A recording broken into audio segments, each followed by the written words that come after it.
The moment I shut my lakefront gate, everything exploded. I wasn't just saying no. I was standing my ground against the most entitled person in our community, HOA Karen. In seconds, her calm demeanor vanished, replaced by a fury I had never seen. 50 people behind her, demands, escalating threats flying. And suddenly, I realized this wasn't just about a gate. It was about control, power, and how far someone would go to get their way. And as she stormed off, red-faced and furious, I couldn't help but wonder, had I just triggered a full-blown neighborhood war? Life on our quiet lakefront street had always felt perfect, or at least close to it. The water lapped gently against the docks each morning, the sun glinting off our small boat as it bobbed in the breeze. Our home, a modest but welcoming space, had become more than just a house. It was where family dinners echoed with laughter, where weekends stretched lazily under the sun, and where neighbors waved as they walked their dogs along the winding paths. We weren't flashy or ostentatious, and that had always seemed to suit the rhythm of the community. HOA meetings were occasional, perfunctory affairs, more about friendly updates than enforcement. Yet beneath that calm, I sometimes noticed subtle lines drawn between residents' rules and expectations, whispered about, rather than openly discussed. Some neighbors thrived on compliance, others quietly bent the rules without consequence, and a few seemed determined to police every blade of grass. It was a world that appeared serene on the surface, but even then, small tensions simmered. A misplaced mailbox, a slightly taller fence, or a boat docked a few feet too close to the water could spark complaints. And while it seemed trivial at first, I began to sense the weight of invisible eyes on our property. The quiet judgment lingering behind smiles. Then came the day I heard about HOA Karen. Everyone had stories: her insistence on perfection, her rigid enforcement of rules that others barely noticed. But we never imagined that her attention would fall on us, or that a single decision about our gate could ignite a storm unlike anything we'd seen before. At first, the complaint seemed small, almost trivial. A letter slipped under our door, warning us that our garden gnomes were not in compliance with community aesthetic standards. Another note appeared, claiming our dock was slightly outside the permitted boundary, though we had measured it ourselves and followed every guideline. I tried to shrug it off. After all, these things were often just formalities. But then the notices started piling up. Each one carried more urgency, more consequence, and a chilling undertone that left my stomach knotting in the mornings. HOA Karen emerged as the unspoken enforcer of these rules. Her emails were precise, almost surgical in their coldness, pointing out violations with such rigidity it felt personal. And her phone calls. The phone calls. She would ring, her voice syrupy polite at first, then increasingly sharp, laced with veiled threats and moral lectures about community responsibility. It wasn't just about rules anymore, it was about control. At first, I tried to appease her. I adjusted the placement of my garden ornaments, trimmed the hedge an extra inch, even moved our dock bumpers slightly closer to the approved mark. But each action was met with more scrutiny, more letters, and now, the whispers from neighbors who had begun to notice our defiance. I began feeling watched, not in a figurative sense, but as though every small step outside, every car parked slightly off the driveway line, might spark another note, another threat. The tension started to eat at the edges of our daily life. Then came the incident with the community parking restrictions. A weekend birthday party for my family turned into a small war zone. 50 guests had arrived in a flurry of cars, and I had assumed, naively, that a few extra vehicles temporarily parked along the lakefront road wouldn't matter. But HOA Karen saw it differently. That evening, a furious email landed in my inbox, followed by another call. She demanded immediate removal of the cars, citing obscure clauses about congestion hazards and unauthorized gatherings. It was an overreach on a level that left me both incredulous and angry. The next morning, a notice was posted on my gate formal, intimidating, and signed by the HOA board under Karen's insistence. It warned of penalties escalating daily, including fines, legal action, and possible suspension of our community privileges. My heart sank. These weren't suggestions or community guidelines anymore. They were weapons aimed directly at us. The fear of fines, compounded by the knowledge of how petty and vindictive HOA Karen could be, created a pressure cooker in our own home. I started documenting everything. Every call, every email, every notice that landed under our door. I even began filming the property, noting measurements, taking photos of cars parked within legal limits. But the harassment only intensified. One afternoon, I noticed a neighbor lingering near our driveway, watching our every move. Later, I discovered Karen had circulated rumors among the board that we were flouting the rules intentionally, painting us as the villains in the community story. Tension spread like wildfire. Small, petty incidents began to accumulate. A single leaf falling onto the common path. A note. Our mailboxes not perfectly aligned. Another warning. Every interaction from HOA Karen escalated in intensity, each one more unreasonable than the last. The emotional toll became heavy, especially watching our children notice the tension in the air, sensing the silent battles raging just behind the walls of our home. But the breaking point arrived when she demanded we open the lakefront gate for a massive gathering 50 of her guests. She claimed were authorized to enter the property. It wasn't a request. It was framed as an obligation, a command backed by her self-appointed authority. My instinct screamed no. We valued our privacy. We valued boundaries. But saying no would trigger her wrath.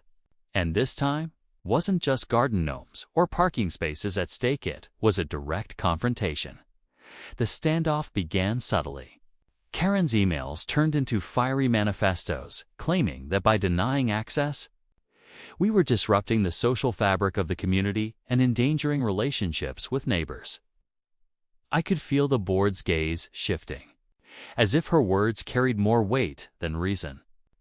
Meanwhile, her guests began arriving early, lingering near the gate, creating tension even before the confrontation. Every passing car felt like a challenge, every shout from across the lake a taunt. By this point, the community was on edge. Some neighbors watched in silent support. Others whispered behind closed doors, unsure which side they should take. I felt both isolated and emboldened. I refused to give in, knowing the situation would only escalate further. And it did. Messages turned into threats of fines. Fines turned into hints of legal action.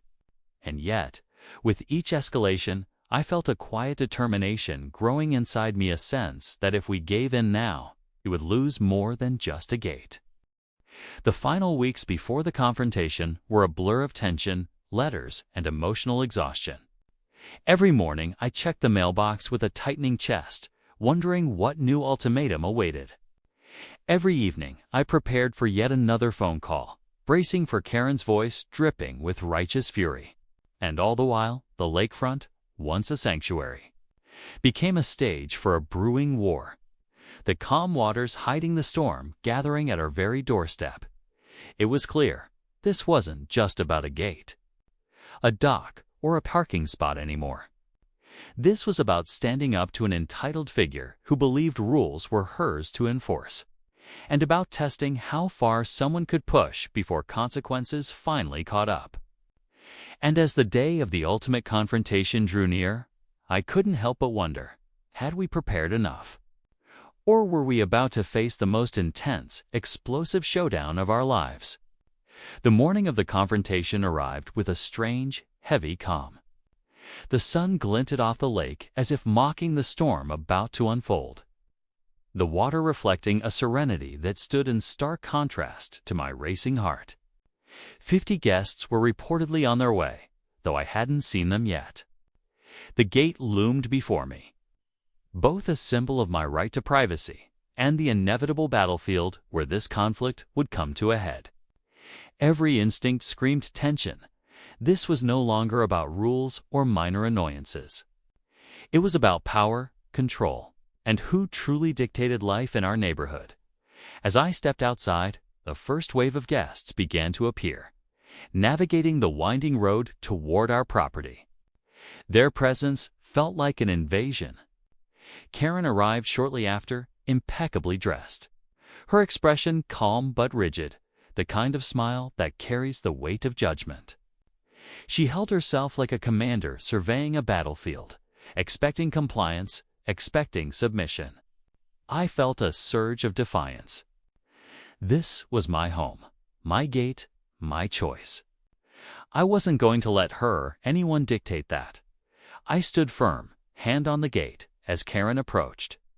She began speaking immediately, her voice smooth but venomous, listing every violation we had committed over the past weeks. Her words felt like a calculated assault, designed to intimidate, belittle, and erode my resolve. She spoke of community, unity, responsibility, and decorum, but each sentence dripped with condescension. I could feel the collective gaze of the onlookers, the 50 guests, a few curious neighbors bearing down on me. My pulse quickened, but I held my ground. Then came her escalation. With a dramatic flourish, Karen pointed to her phone and announced that the HOA board had been contacted. Legal counsel was en route, and if we did not comply immediately, fines would be levied, privileges revoked, and further action taken. It was as if she was unveiling an arsenal, hoping the sheer magnitude of her threats would crumble our resolve. The tension was suffocating. Every breath felt heavy, every heart beat loud. I could almost hear the whispers of neighbors, some supportive, some judging, all waiting for the outcome. I took a deep breath and reminded myself why I had refused. This was about boundaries, privacy, and standing up against entitlement masquerading as authority. No rule in the HOA bylaws gave her the right to demand access to my property for a private gathering. With a calm I had to force into my voice, I told her clearly that the gate would remain closed. There was no negotiation. There was no compromise. The air seemed to crackle with disbelief. Karen's eyes narrowed, and I could see that her carefully constructed facade of control was beginning to tremble. Her next move was almost theatrical. She called over her guests, insisting that they had a right to enter. Several advanced toward the gate, their expressions a mixture of entitlement and confusion. But as they stepped closer, I made it clear that entry without consent would not be tolerated. The standoff was tense, silent except for the occasional splash of the lake against the shore and the murmurs of neighbors gathering to watch. It felt like the world had contracted to the space between the gate and Karen. The weight of authority clashing with the weight of reason. Then came the turning point. I had anticipated her threats, documented every interaction, and prepared a response. Pulling out a stack of printed emails, violation notices, and photographic evidence, I laid them out for the HOA board representatives who had arrived, summoned by Karen in her typical escalation. I calmly, firmly, and methodically presented a timeline of events, demonstrating each instance of overreach, inconsistency, and intimidation. Every letter Karen had sent, every arbitrary fine threatened, every attempt to coerce us was laid bare. There was a stunned silence. For the first time, the facade of power that Karen had carefully cultivated began to crack in front of the very people she counted on to support her. Her lips pressed into a thin line, her posture stiffened, and her eyes darted around, searching for a foothold that simply wasn't there. For the first time, it was not about her narrative, was about facts. Evidence and accountability. The board shuffled papers, whispered among themselves. And then, in a surprising turn, one member spoke up. They acknowledged that several of Karen's claims were unfounded, that some notices had been issued without proper justification, and that certain threats of fines were not in accordance with HOA rules. The air was electric. My pulse raced, my hands trembled slightly, not from fear, but from the sheer intensity of the vindication unfolding. Karen's response was a mixture of anger and disbelief. She tried to retake control, issuing more ultimatums, raising her voice, attempting to shame me in front of the assembled guests and neighbors. But with every word she spat, her credibility diminished. Her guests began exchanging glances, uncertainty replacing the confident entitlement they had arrived with. I could sense the shift in energy. The balance of power had tilted, and Karen's carefully orchestrated display of dominance was unraveling before everyone's eyes. And then, almost theatrically, I delivered the decisive statement. I reminded everyone that access to private property is a right protected not only by community rules, but by law, and that no individual, including an overzealous HOA president, could override that. The words hung in the air, powerful, undeniable, and final. There was no room for argument. The tension that had gripped the morning that had threatened to explode began to dissipate as the reality settled. Karen had lost. The final moments of the confrontation were surreal. Karen, red-faced and flustered, stomped back toward her car, muttering under her breath. Her authority publicly undermined. Her guests, sensing the unraveling, quietly dispersed, leaving the lakefront gate and my family's space breached. Neighbors who had watched with curiosity or apprehension now approached with quiet congratulations, subtle nods of acknowledgement that justice had prevailed. I felt a mixture of relief, exhilaration, and exhaustion, knowing that the battle had been won not with anger, but with preparation, composure, and unwavering resolve. Yet even in victory, there was a lingering awareness. The storm wasn't fully over. Karen had been humiliated, yes, but her vindictiveness was well known. And I knew she would regroup, perhaps finding new ways to assert control. Still, for this moment, the lakefront belonged to us. The calm water reflected the sunlight, serene once more. And yet beneath that serenity lay a story of confrontation, resilience, and the triumph of standing one's ground against entitlement and abuse of power. As I closed the gate, I couldn't help but reflect on the journey that had led to this moment, the petty complaints, the escalating notices, the tension that had gripped our lives for weeks. It had all built to this peak. This intense confrontation where facts triumphed over intimidation and courage met audacity head-on. And while Karen may have plotted her next move, one thing was certain: the line had been drawn. And we had made it clear that our home and our boundaries would not be crossed. The lakefront remained peaceful, the sun glinting off the water as if approving the verdict. But as I stepped back and looked at the gate, the weight of everything that had happened lingered. This wasn't just a story about rules or neighborhood politics. It was about resilience, about the quiet strength required to defend what's yours, and about the price and satisfaction of standing firm in the face of relentless pressure.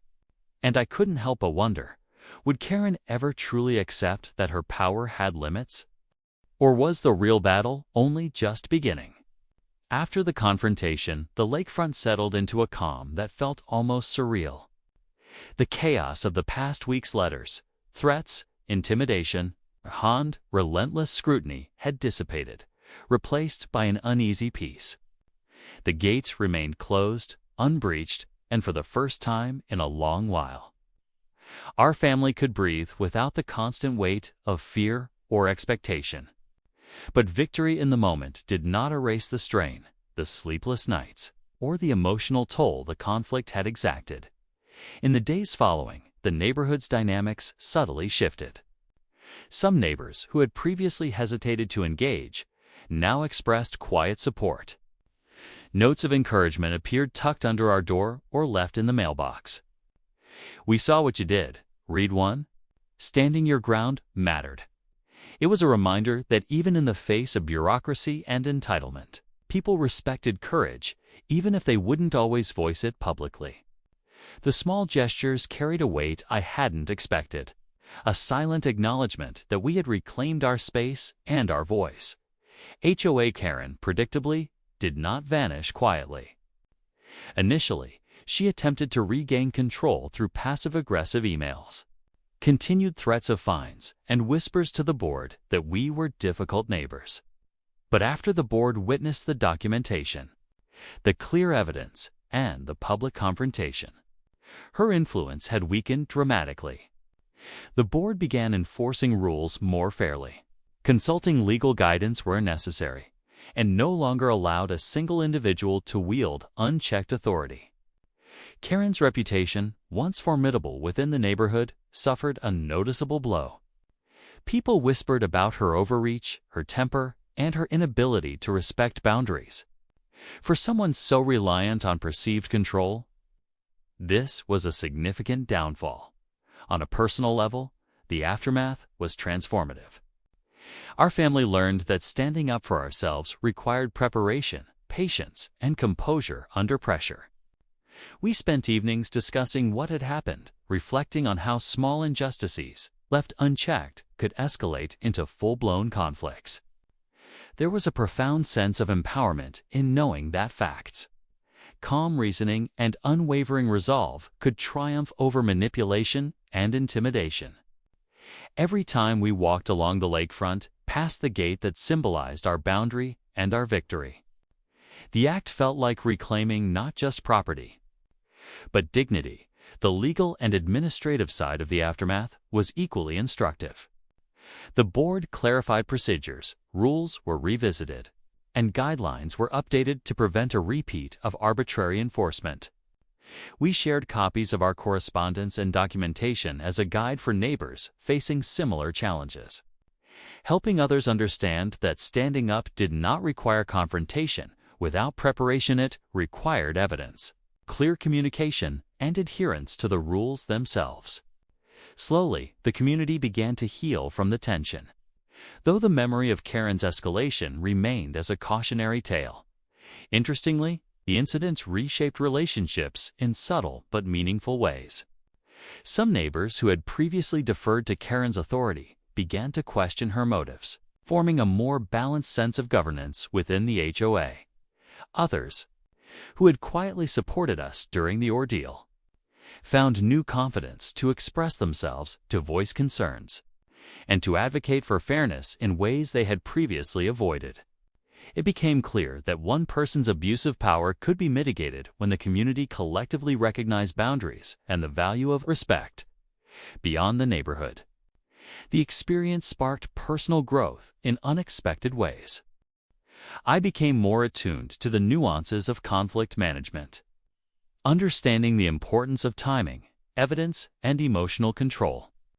I realized that confrontation was not inherently destructive.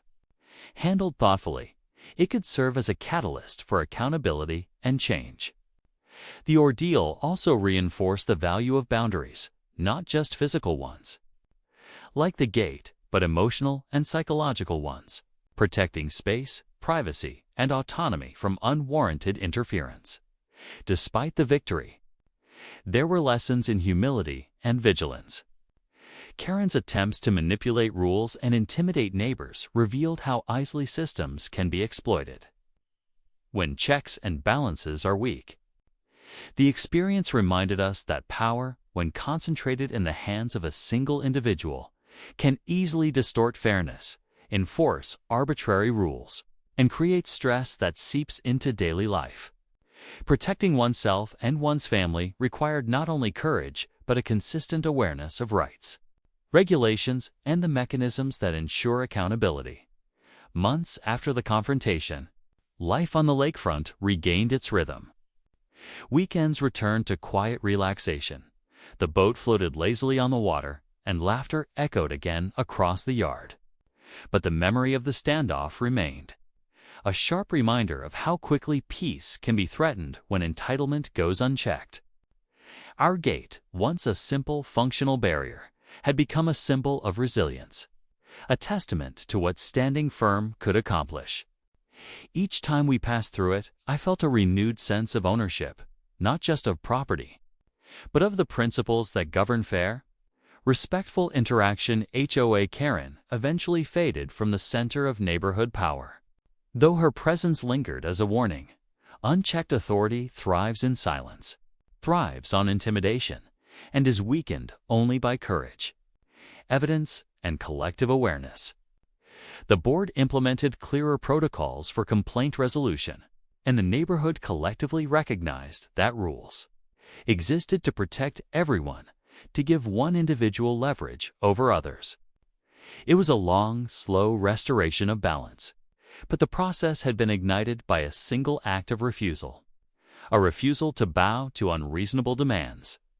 The experience left lasting ripples. We became more engaged in community meetings, not out of fear, but out of commitment to fairness.